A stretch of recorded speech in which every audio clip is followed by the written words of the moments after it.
आप मूल्यांकन के लिए अच्छी तैयारी करें। अभी भी आपको 5 प्रस्तुतियां देनी है, तो तैयारी अब हमारी अच्छी होनी चाहिए। इसके लिए क्या ध्यान में रखना है? तो हम जिनके सामने प्रस्तुति दे रहे हैं, उनको, वे हमारी परीक्षा नहीं ले रहे हैं, उनको हमारी बात अच्छे से समझाने के लिए हम कह रहे हैं। इसलिए संकोच नहीं करना, साथ में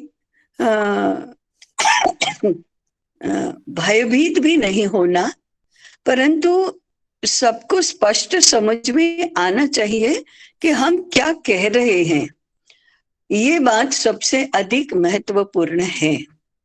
दूसरा, हम अच्छे से तैयारी करें, हमारे मुद्दे भी व्यवस्थित रूप से लिखें, और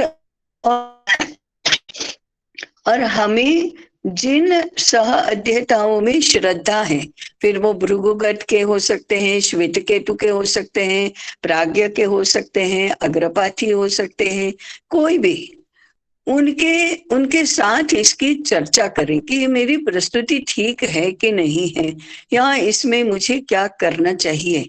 वे आपको सहायता करेंगे। तो सहायता लेकर भी किसी के सामने हमारी तैयारी कैसी है, इसका इसका एक लेखा जोखा करके हम अच्छी प्रस्तुति करें, यह आवश्यक है। तीसरा, हम इसको कैजुअल ना लें, माने थोड़ा प्रामाणिकता से करना चाहिए, जैसा भी हुआ वैसा, ऐसा नहीं करना। तो इस बात का भी ध्यान रखें। चौथी बात है, ग्रंथ के अधीन रहें।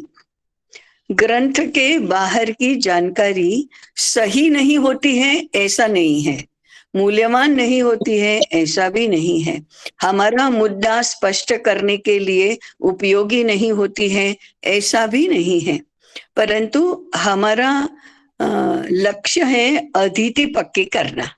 अदिति पक्की करने के लिए जो लिखा गया है और जो हमने पढ़ा, उसी के आधार पर हम अपनी प्रस्तुति करेंगे।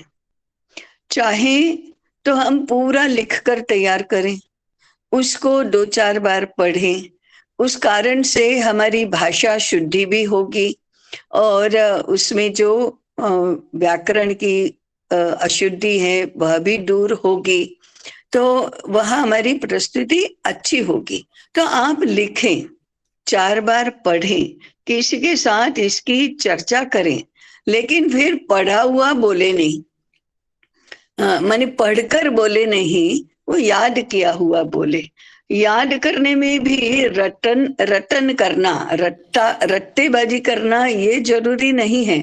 हम किसी विद्यालय महाविद्यालय की वक्तृत्व स्पर्धा में बात नहीं कर रहे हैं, हम अपनी बात समझा रहे हैं, ऐसी स्वाभाविकता इसमें आएगी। तो बार बार बार बार पढ़ना, एक ही मुद्दे पर पुनः पुनः विचार करना, अपनी अशुद्धियों को दूर करना, हमारे मानसिक संकोच या उलझन या अस्पष्टता को दूर करना, और स्वाभाविक पद्धति से, प्रामाणिकता से, पूरी गंभीरता से विषय की प्रस्तुति करना, यह अत्यंत आवश्यक है। आप कल्पना करिए कि सामने विषय के उसी विषय का अध्ययन किए हुए हमारे सह अध्येता हैं, और विषय के जानकार हमारे अग्रपाठी संयोजक और आचार्य भी हैं, भृगुगट के अध्येता हैं। तो ये विषय के जानकार तो हैं, इसलिए हमारी बात स्पष्ट रूप से बताना ये अत्यंत आवश्यक है। और इनकी श्रवण शीलता, श्रवण, उनका समय और उनकी बुद्धि, इनका सम्मान करते हुए हमें विषय को प्रस्तुत करना चाहिए। अपने अध्ययन के प्रति सम्मान रखना, अपनी प्रस्तुति के प्रति सम्मान रखना, और अपने सुनने वालों के प्रति भी सम्मान का ये अत्यंत आवश्यक है। इसलिए हम चार अच्छी प्रस्तुति दें, और अच्छी प्रस्तुति के लिए अच्छी पूर्व दें। इस विषय में आपको यदि कोई और जानकारी की आवश्यकता है,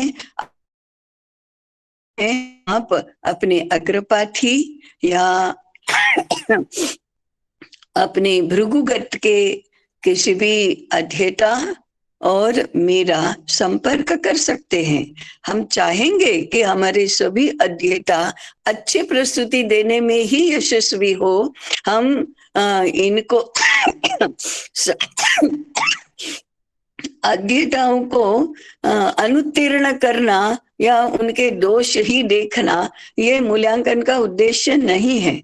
हमारी प्रस्तुति अच्छे से अच्छी बनती जाए, यही इसका उद्देश्य है। इस बात को ध्यान में रखकर हम आगे की प्रस्तुति के लिए पूर्व तैयारी करके सिद्ध हो, ऐसा हो सके, इसलिए हमारी ओर से कामनाएं। इतना ही कहना है। नहीं, मुझे और कुछ नहीं।